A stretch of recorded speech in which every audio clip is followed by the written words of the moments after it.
Hello po mga kapuso! Ako nga po pala si Laika Jane Bayang, 12 years old from General Santos City. Sumali po ako para po ma-enhance po yung talent ko at maging proud po yung pamilya ko po sa akin.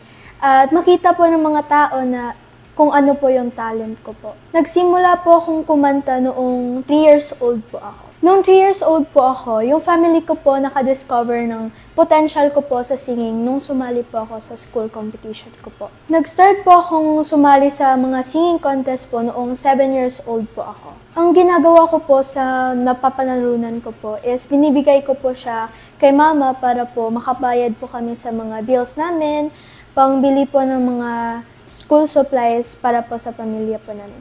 Yun lang po. Sobrang excited po ako kasi makakanta po ako sa stage.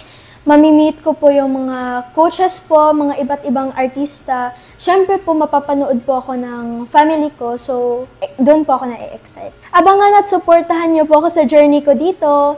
Bye-bye po mga kapuso!